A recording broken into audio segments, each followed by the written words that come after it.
मेरे प्यारे भाइयों और बहनों, आप सबको मेरा हार्दिक प्रणाम। कल मैं आपको सिंध के महान संत कंवर राम के बारे में बता रहा था। भक्त कंवर राम का नाम फूलों की सुगंध की तरह सारे सिंध प्रदेश में फैल गया। वे जहाँ भी जाते थे वहाँ लोगों की भीड़ लग जाती थी। और भक्त कंवर राम जी तो नम्रता की मूर्त थे ही। अपनी कथा शुरू करने से पहले वे हमेशा आए हुए सभी लोगों को झुक कर प्रणाम करते। यदि कोई उनके पैर छूने जाता तो उससे पहले वे स्वयं झुककर उसके पैर छूते। मेरे प्यारे भाइयों और बहनों, जैसा कि कल मैंने कहा कि भक्त कंवर राम जी के मन में जात पात का कोई भेद नहीं था। वे किसी भेदभाव को नहीं मानते थे। प्रभु न पूछे जात पात, प्रभु तो पूछे प्रेम की बात। मेरे प्यारे भाइयों और बहनों, एक बार वे किसी स्थान पर भगवत कथा सुना रहे थे। तभी एक अधम जाति का आदमी वहां आता है। उसे देखकर सारे लोग दूर हो जाते हैं, लेकिन कंवर राम जी उठकर उसे गले लगाकर कहते हैं, मेरे भाई आओ आओ, तुम्हारा स्वागत है। यह देखकर वह आदमी चकित हो जाता है। इतना ही नहीं, भक्त कंवर राम उसे कहते हैं, तो मेरे साथ आकर बैठो। मेरे प्यारे भाइयों और बहनों, पाकिस्तान में शिकारपुर नामक एक प्रदेश है। भक्त कंवर राम जी के दिनों में शिकारपुर में बहुत व्यापार होता था। हम और कुछ नहीं तो कम से कम एक मुट्ठी अनाज की पक्षियों को डाल सकते हैं, और कुछ नहीं हम दूसरों को अपने होठों की मुस्कान तो दे ही सकते हैं। मेरे प्यारे भाइयों और बहनों, पार्टीशन के पहले हिंदू और मुसलमान भाई भाई बनकर रहते थे। हिंदू और मुसलमान एक ही मोहल्ले में रहते थे। जब ईद आती तो मुसलमान हिंदुओं को सेवइयाँ भेजते, और जब दिवाली आती तो हिंदू मुसलमानों को मिठाई भेजते। इस तरह सब मिलजुल कर रहते थे। यदि किसी हिंदू को शहर से बाहर जाना होता तो वह अपने मुसलमान पड़ोसी को परिवार वालों की देखभाल करने के लिए कहकर जाता था। उसी प्रकार जब कोई मुसलमान भाई शहर से बाहर जाता तो अपने हिंदू पड़ोसी को परिवार वालों की देखभाल करने के लिए कहकर जाता था। लेकिन जब विभाजन हुआ तो कुछ पॉलिटिशियंस ने लोगों में धर्म की बात को लेकर भेदभाव की आग लगाई, जिससे हिंदू और मुसलमानों के बीच दरार पड़ गई। ईश्वर की ऐसी इच्छा थी। उन दिनों सिंध में एक बड़े पीर रहते थे। उनका एक बेटा था। कहते हैं उस बेटे ने एक लड़की के साथ कुछ बदतमीजी की, जिससे लोगों ने उसे पकड़कर खूब पीटा। जब पिता को इस बात का पता चला तो उसे बहुत क्रोध आया। उन्होंने तुरंत अपने मुरीदों की एक मीटिंग बुलवाई और कहा, हमें इसका बदला लेना चाहिए। पर यह बदला कैसे लिया जाए? इसका एक तरीका है, हमें हिंदुओं के किसी बड़े भक्त की हत्या करनी चाहिए। इससे हिंदुओं को बहुत दुख होगा। अब प्रश्न था, हिंदू के किस भक्त की हत्या की जाए?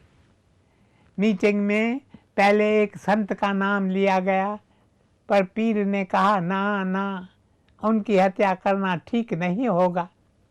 उसके बाद भक्त कंवर राम जी का नाम लिया गया। इस बात से सब सहमत हो गए।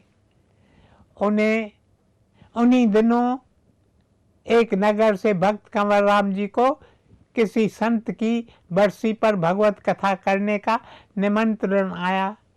भक्त कंवर राम जी जाते हैं, रास्ते में संत सतराम दास जी की समाधि थी, वहाँ वे अपना शीश झुकाते हैं। उस समय उनकी आंखों से आंसू निकल आते हैं। लोग पूछते हैं, हजूर आप रो क्यों रहे हैं? इस पर वे कहते हैं, मुझे ऐसा लग रहा है कि ये शायद मेरा आखिरी मौका है। मैं आज संत सतरामदास जी के अंतिम दर्शन करने आया हूँ, मैं उनसे शायद विदा लेने आया हूँ। उसके बाद वे उस स्थान पर जाते हैं जहाँ उन्हें भगवत कथा करनी थी। वहाँ वे खूब धूम मचाते हैं। कार्यक्रम समाप्त करने के बाद वे वहाँ के कलेक्टर के घर पर भोजन करते हैं। भोजन करते करते एक निवाला उनके मुंह से गिर जाता है। बस वे उसी समय उठते हैं और अपने हाथ धोते हैं। तब लोग कहते हैं, हुजूर आप भोजन तो पूरा कर लीजिए। इस पर वे कहते हैं, बस बस हमारा अन्न जल पूरा हो गया। उसके बाद वे रेलवे स्टेशन पर जाते हैं और रेलगाड़ी के आने का इंतज़ार करते हैं। उस समय दो आदमी आते हैं, उनके हाथ में बंदूकें थीं। वे पूछते हैं, आपका नाम क्या है? भक्त कहते हैं, इस दास को कंवर कहते हैं। आदमी पूछते हैं, आप कहाँ रहते हैं? भक्त कंवर राम अपना निवास स्थान बताते हैं। उनकी बात सुनकर दोनों आदमी एक दूसरे को इशारा करते हैं कि यही है वो आदमी। फिर दोनों भक्त के चरणों में झुककर कहते हैं, आज हम एक विशेष काम करने के लिए निकले हैं। आप एक सच्चे दरवेश हैं, इसलिए हमें आशीष दीजिए कि आज हम जिस काम के लिए निकले हैं उसे हम पूरा कर सके। तब भक्त कंवर राम उनसे कहते हैं, मेरे प्यारे भाइयों, तुम अपने गुरु को याद करो और उनका आशीष लेकर अपना काम करो, फिर तुम्हें अवश्य सफलता मिलेगी। उसके बाद रेलगाड़ी आती है। भक्त कंवर राम जी रेलगाड़ी में बैठ जाते हैं। गार्ड सीटी बजाता है। रेलगाड़ी धीरे धीरे चलने लगती है। भक्त कंवर राम जी के पास में एक व्यक्ति बैठा था जो समाचार पत्र पढ़ रहा था। भक्त ने पूछा, समाचार पत्र में क्या खबर छपी है? वह आदमी कहता है, कोई खास नहीं। तभी कंवर राम जी कहते हैं, चिंता मत करो, कल तुम समाचार पत्र में खास खबर पढ़ोगे। रेलगाड़ी अपनी रफ्तार से पटरी पर दौड़ती रही। मेरे प्यारे भाइयों और बहनों, अक्सर भक्त कंवर राम रेलगाड़ी में लेट जाया करते थे, पर उस दिन वे लेटे नहीं। वे खिड़की पर अपना सिर रखकर आंखें मूंद कर बैठे थे। पता नहीं वे कौन से विचारों में खोए हुए थे। अचानक दो गोलियों के चलने की आवाज़ आई। एक गोली भक्त कंवर राम जी के कमपट्टी पर लगी। वे तुरंत गिर पड़े और उनके होठों से ये शब्द निकले, हे राम। बस प्रभु के इस पावन नाम के साथ भक्त कंवर राम जी ने अपने प्राण त्याग दिए। भजो रे मन राम गोविंद हरि, राम नाम को स्मरण कर ले, सिर पर मौत खरी। मेरे प्यारे भाइयों और बहनों, हे राम, इन शब्दों से भक्त कंवर राम जी हमें मानो ये संदेश दे गए कि प्रभु के पावन नाम को मत भूलो। आप अपना जीवन प्रभु के पावन नाम से बांधो। आप संसार की बातों के पीछे मत भागो। मेरे प्यारे भाइयों और बहनों, यूरोप में एक देश है जहाँ एक पहाड़ी पर एक शहीद का पुतला बना हुआ है। ऐसा शहीद जिसने लोक सेवा में अपना जीवन अर्पण कर दिया था। उस पुतले के नीचे ये शब्द लिखे हैं, this have I done for you, what are you doing for मी।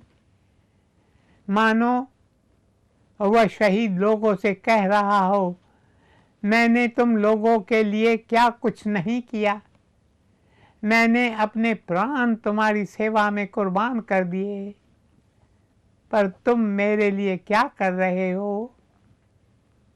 मेरे प्यारे भाइयों और बहनों, आज मुझे ऐसा लग रहा है भक्त कंवर राम हमसे भी यह प्रश्न कर रहे हैं, this have I done for you, what are you doing for मी।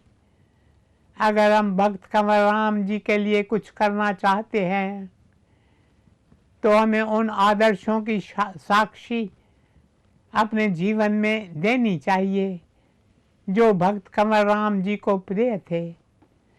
परमात्मा को, संतों को हमारे शब्दों की ज़रूरत नहीं है। परमात्मा और संत तो हमारा जीवन देखते हैं, इसलिए हमें चाहिए अपने जीवन में हम कोई ना कोई आदर्श लें और उसकी साक्षी दें। This have I done for you, what are you doing for me. काश ये चंद शब्द आज हम में से कुछ लोगों के दिल में उतर जाएं। काश हम भी अपने जीवन में संतों के आदर्शों की साक्षी दें और अपना जीवन सफल करें, सफल करें, सफल करें। ओम शांति शांति शांति।